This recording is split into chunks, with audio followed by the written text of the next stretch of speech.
एक बार फिर से स्वागत है। घटना चक्र में हम चर्चा कर रहे हैं बचाव और राहत, और कई तरह के दावे किए जा रहे हैं। अगर हम सरकारी दावों को देखें तो मरने वालों की संख्या लगभग 600 के आसपास बताई जा रही है, लेकिन अगर विधानसभा के अध्यक्ष उत्तराखंड के श्री कुंजवाल साहब का माने तो वो कह रहे हैं 10,000 से भी ज़्यादा मृतकों की संख्या हो सकती है। दूसरे मंत्री हैं हरक सिंह रावत जी, उन्होंने कहा 4,000 से ज़्यादा लोग लापता हैं। और ये जो आंकड़े हैं स्वाभाविक हैं, चूँकि मलबे जब उठेंगे उसमें से जिस तरह से लोग बता रहे हैं, ये तमाम जो आंखों देखा या जो लोग पीड़ित हैं वो जो बता रहे हैं उन तमाम चीज़ों पे आधारित होते हैं। लेकिन इसके बावजूद भी सरकार के आंकड़े और जो अलग अलग व्यक्ति या मंत्री के आंकड़े आ रहे हैं उसमें काफ़ी अंतर है।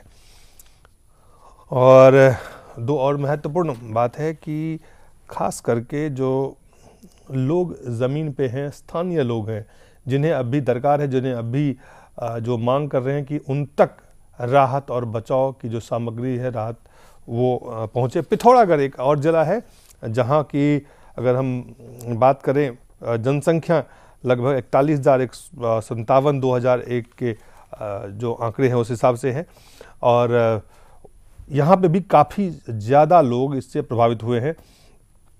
मनोज, आपको मेरी आवाज़ आ रही है? मनोज, इस वक्त ताज़ा स्थिति क्या है वहाँ पे राहत की? जी, अगर राहत की बात करें तो यहाँ पे जो है जो ताज़ा स्थिति की बात करें तो जो भी प्रभावित क्षेत्र है वहाँ पे पूरा रेस्क्यू ऑपरेशन चला जाए। लेकिन सबसे बड़ी समस्या जो भी यहाँ पर आ रही है मौसम है, क्योंकि मौसम के खराब मौसम के चलते जो भी हेलीकॉप्टर द्वारा रेस्क्यू ऑपरेशन होते हैं यहाँ पे, तो वो काफी मुश्किलों का सामना उसमें बनना पड़ रहा है। तो इसमें सेना द्वारा पैदल ही यहाँ पे रेस्क्यू ऑपरेशन चलाया जा रहा है।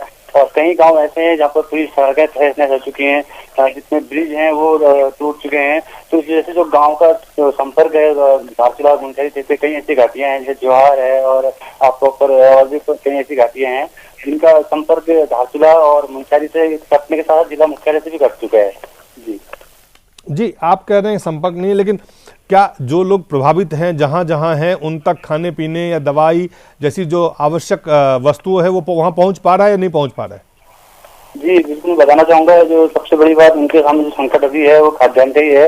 उन तक जो खाद्यान्न पहुंचाने की यहाँ पर कोशिश की जा रही है, लेकिन मैंने आपको बताया जो मौसम की खराबी के चलते जो हेलीकॉप्टर द्वारा उनके पास खाद्य सामग्री जिस मात्रा में पहुंचनी चाहिए थी वो शायद उनके पूर्ण रूप से नहीं पहुंच पाई। लेकिन जो मैं आपको बताऊं जो संगठन भी है, जो सामाजिक है, वो भी इसमें लगे हुए हैं, इन पर कोशिश कर रहे हैं पहुंचाने की। लेकिन जो सबसे बड़ी समस्या मैं आपको ये बताऊंगी जो संपर्क उनसे टूट चुका है, तो जिसमें भी काफी दिक्कत आ रही है और मौसम की खराबी के चलते हेलीकॉप्टर से उन तक खाद्यान्न पहुंचाने में मुश्किल पड़ रहा है। तो ऐसे में कहीं न कहीं जो स्थिति है वो बहुत दयनीय है। जी, जो आंकड़े आ रहे हैं उसमें पिथौरागढ़ से आपदा प्रभावित जो क्षेत्र है पिथौरागढ़ जिले के, वहां से 305 लोगों को सुरक्षित जगह पर ले जाया गया है। तो क्या इनको जहां ले जाया, कितने लोग अभी तक वहां से निकाले गए हैं, कोई आंकड़ा है आपके पास? जी अभी तक मैं आपको बताऊं जो यहाँ पर जो राहत कैंप लगे हुए हैं वहाँ पर करीब 1500 के आसपास जो लोग हैं वहाँ पर वो शरण लिए हुए हैं। और उसमें सबसे ज्यादा जो लोग शरण लिए हुए हैं वो जो है स्थानीय गांव के लोग हैं, क्योंकि जो अभी यहाँ पे जो उच्च हिमालय क्षेत्रों में जो भी जड़ी बूटियों की खोज में जाते हैं या कई लोग ऐसे हैं जो उस दिन तो आपदा आई थी तो उस टाइम अपने घर से बाहर निकले हुए थे। तो जब ये आपदा आई सड़कें टूट जाने से या पुल टूट जाने की वजह से वो अपने घरों तक नहीं पहुंच पाए, तो वो लोग भी वही उसी कैंप में शरण लिए हुए हैं। तो ऐसी स्थिति में जब 1500 या 2000 के आसपास अगर लोग एक जगह पर रह रहे हैं तो कहीं ना कहीं उनका खाद्यान्न का कोई ना कोई संकट तो जरूर आ रहा है। जी मनोज, बहुत बहुत धन्यवाद आपका। आप नज़र बनाए रखें। पुष्पेंद्र, जो राहत और बचाव के काम है अभी जारी है, मौसम के जो अपनी समस्याएं पैदा कर रही हैं उसके जूझते हुए भी लोग लगातार उस बचाव में लगे हुए हैं। सेना के, ITBP के, NDRF के जवान, वायुसेना के जवान लगे हुए हैं लोगों को बचाने में। लेकिन एक कहीं ना कहीं स्थानीय लोगों में गुस्सा है इस बात को लेकर, जिस तरह से प्राथमिकता दी जाती है बाहर के लोगों को, पर्यटक थे, तीर्थयात्री थे, उन तक अभी भी चीज़ों को पहुंचने में थोड़ा समय लग रहा है, थोड़ी कठिनाई हो रही है, उसको लेकर काफ़ी गुस्सा भी है। देखिए दिलीप, इसमें दो बातों को समझना चाहिए कि ये जो आपदा है कोई बहुत छोटी मोटी आपदा नहीं है और बहुत बड़ी आपदा है। अब इसमें हम सडनली सारे लोग हम ये माने कि जो 100% लोग हैं उन्हें राहत मिल गई, 100% लोग बचा लिए गए, 100% कभी कुछ नहीं हो पाता है और इसमें बहुत सारे लोग छूट जाते हैं। जहां सरकार पूरी तरह से अस्त व्यस्त हो गई हो, जहां सिस्टम व्यवस्था सारी चीज़ें टूट गई हो, ऐसे में कितने गाँव ऐसे हैं जिनका संपर्क अगर नॉर्मल हालत भी होते हैं तो उसमें महीनों लग जाते हैं, वहां नहीं चीज़ें पहुंच पाती हैं। एक ये, दूसरी बात, अभी आपने अपनी रिपोर्ट में एक बात कही दिलीप कि ये जो मरने वालों को लेकर के जो विरोधाभास है, इसको विरोधाभास नहीं मानता मैं।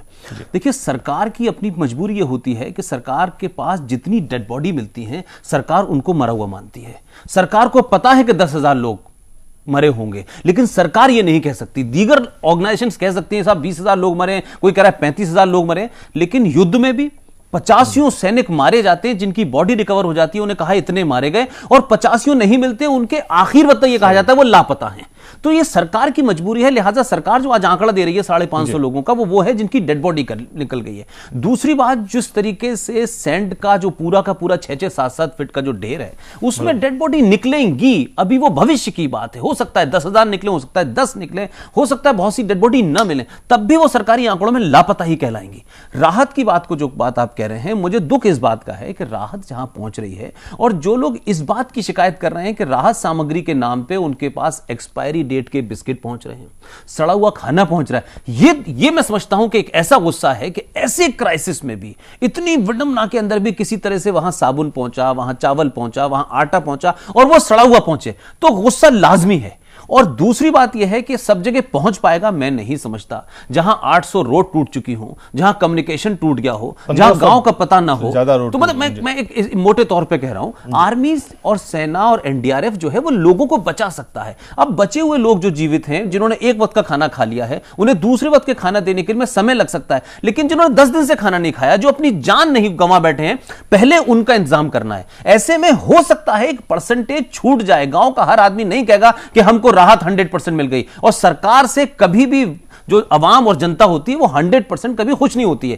कि साहब हमारे लिए सब कुछ ऐसा कर दिया, ऐसा नहीं होता है। आज सेना के ऊपर भी बहुत सारे लोगों पे, आज मैंने खबरें पढ़ी हैं कि लोगों ने ये कहा कि सेना के जवान बहुत सारे लोगों को चलने पे मजबूर कर रहे हैं। तो ये तमाम सारी बातें आती हैं, जिसको जो चीज नहीं मिलती वो गुस्सा अपना दिखाने लगता है। और टेलीविजन की सबसे बड़ी विडंबना यह कि एक आदमी का गुस्सा ऐसा लगता है पूरे राष्ट्र का गुस्सा है। यह भी ठीक नहीं है। गुस्सा भी होते हैं लोग, लोगों तक चीजें नहीं पहुंचती हैं, लेकिन मैं समझता हूं मोर और लेस जितना बड़े आपदा है और जिस तरीके से हमारे देश के अंदर सिस्टम चलता है, हम 24 घंटे में अमेरिका और जापान नहीं है जो हमारे यहां तत्पूर्व तौर पे सारी चीजें हो जाएंगी। रूटीन में भी हमारे देश की सत्ता और व्यवस्था जो है वो बड़ी लचर है, बड़ी खामोश है। वो उत्तराखंड की बात नहीं कर रहा मैं, गुजरात की और मध्य प्रदेश की बात नहीं कर रहा। रूटीन में भी हमारा सिविल एडमिनिस्ट्रेशन बड़ा लिथार्जिक होता है और ऐसे में उसको लगता है कि सारा काम हो जाएगा, बाद में देखी जाएगी। तो ऐसे में लोगों का गुस्सा जायज है। हां, मैं फिर बात अपनी दोबारा कहूंगा कि जिनको राहत सामग्री, जो लोग जमीन पर पहुंच गए हैं, सिविल एडमिनिस्ट्रेशन की उनकी ज्यादा जरूरत है, ज्यादा चौकचन्ना होने की जरूरत है, क्योंकि उन्होंने पिछले 15 दिन के अंदर सिविल एडमिनिस्ट्रेशन को देखें तो ये उनका रियल टेस्टिंग टाइम है। अब उनको लोगों को नहीं बचाना, जो जीवित लोग हैं उनको दवा देना है, उनको खाना देना है, उनको कपड़ा देना है, उनको घर तक पहुंचाना है। ये अगर सिविल एडमिनिस्ट्रेशन ढंग से काम करे तो लोगों का गुस्सा जो है वो कम होगा। जी,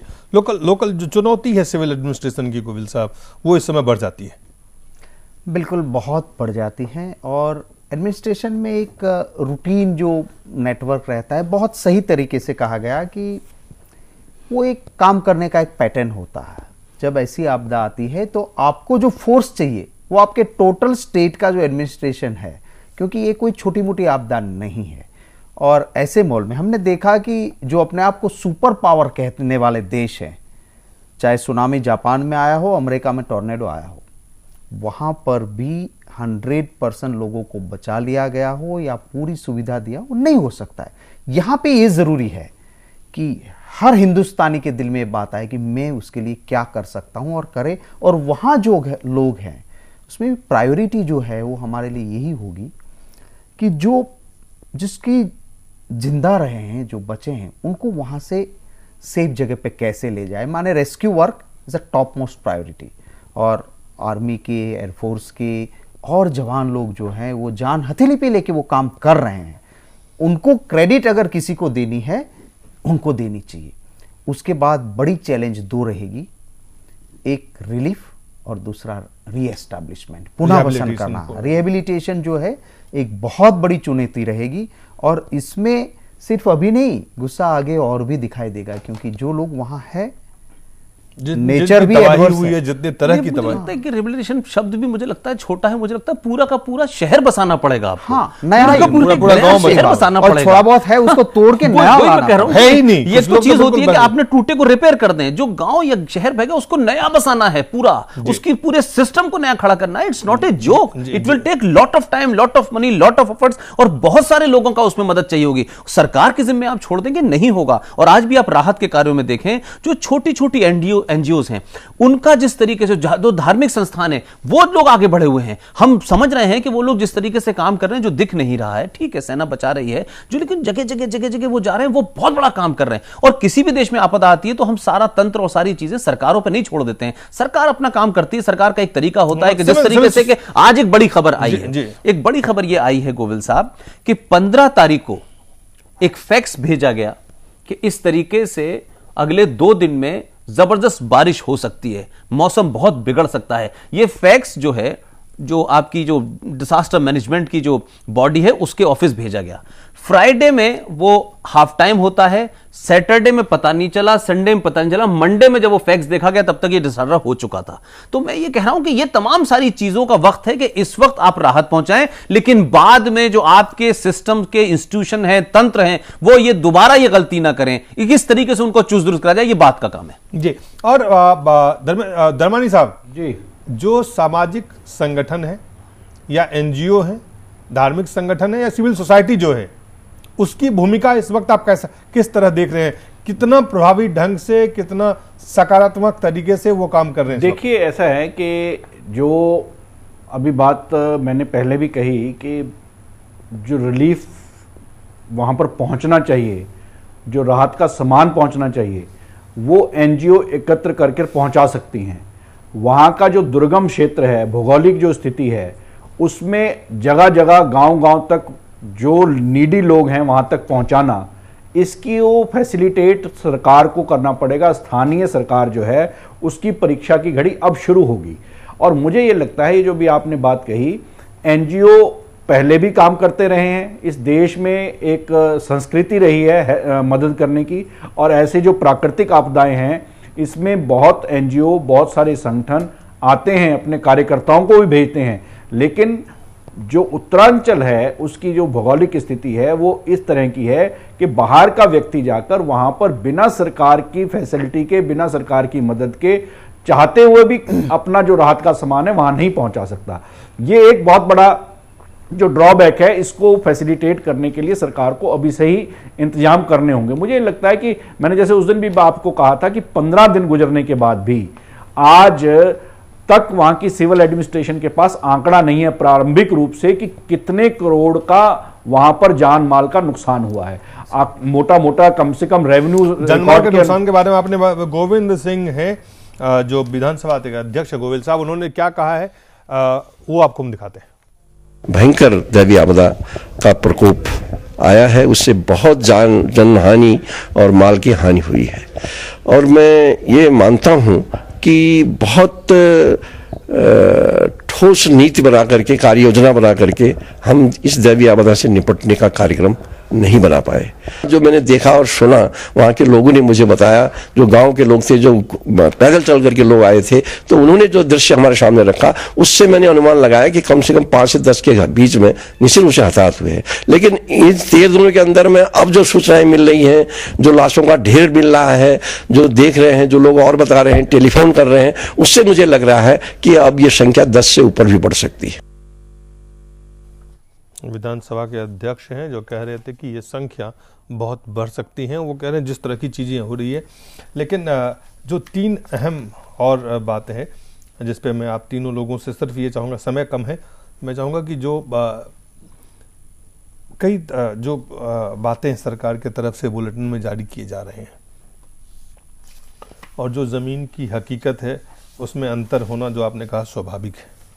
लेकिन जिला प्रशासन इस समय और सेना को अगर देखें तो वो जिस तरह से काम कर रहा है, जिला प्रशासन जिस तरह से काम कर रहा है, जो स्थानीय प्रशासन है, जो स्थान में, चाहे वो जिलाधिकारी हो, चाहे कोई अन्य जो हो, वहाँ पे वो प्रभावी ढंग से, अगर ऊपर से लग रहा है मिल भी रहा है, तो वो लगता है ज़मीन पे उसको सही ढंग से नहीं कर पा रहे हैं। क्या ये वाकई उनकी दिक्कत है, या उसमें विल पावर की जो अन्य जो जैसे एनडीआरएफ के कल जो अधिकारी थे, उन्होंने कहा कि मिशन की तरह वो काम कर रहे हैं, वो मिशन जो है यहाँ पे मिसिंग है। देखिए दिलीप, दो बातें समझें आप। फौज का जो होता है, वो फौज जब युद्ध लड़ती है तो वो ये नहीं कहती कि एक सिपाही की ड्यूटी सुबह 10 बजे शुरू हुई, 10 बजे से मैं गोली चलाऊंगा और 5 बजे बंद कर दूंगा, मेरा काम खत्म हो गया।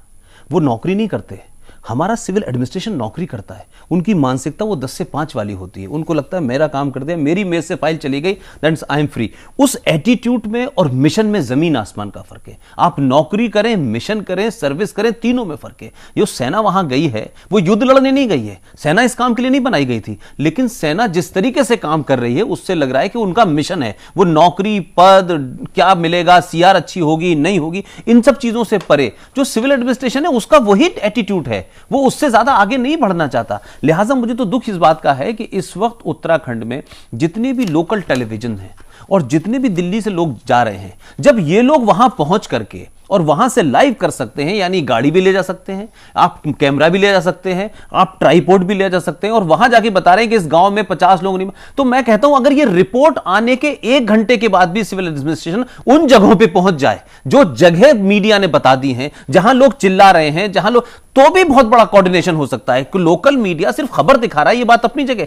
लेकिन इस लोकल मीडिया का एडमिनिस्ट्रेशन अपने लिए इस्तेमाल क्यों नहीं कर रहा? कि अगर उन्होंने बता दिया फला शहर में 10 लोग मरे पड़े हुए हैं या वहां पे लोगों को राहत सामग्री नहीं मिल रही, तो सिविल एडमिनिस्ट्रेशन उनके साथ कोऑर्डिनेशन कर ले। ये ईगो का मामला नहीं है, ये सरकारीकरण का मामला नहीं है। आपको अगर वहां तक मदद पहुंचानी है तो उसके लिए आपको मीडिया मदद करे, कोई एनजीओ मदद करे, कोई चलता हुआ राहगीर बताए, आपको मदद करनी है ना। लेकिन आप कहें कि नहीं, जब तक हम नहीं कहेंगे, जब तक हमें नहीं पता चलेगा, हमें डायरेक्शन नहीं आएगा, तो ये ब्यूरोक्रेटिक अंदाज में काम नहीं होगा। जी, इस समय सरकार को, जो भी सरकार है, प्रदेश की सरकार है, उसको जिला प्रशासन, स्थानीय प्रशासन को ज्यादा जैसे कहते हैं थोड़ा कस टाइट करने की जरूरत कॉल ऑफ ड्यूटी से आगे बढ़ना पड़ेगा। मैं बिल्कुल मानता हूं, और जो स्थानीय प्रशासन है उनको भी ये इस वक्त वो जो कहते हैं ह्यूमैनिटेरियन एक जो, बिल्कुल दिलीप जी आप सही कह रहे हो, और जो कहा गया उसी तरह से कुछ सिविल एडमिनिस्ट्रेशन में भी कुछ ऐसे लोग होते हैं जो ऐसी नेचुरल कैलिमिटी के वक्त, कुछ लोग नहीं, मैंने खुद, मेरा तजुर्बा है,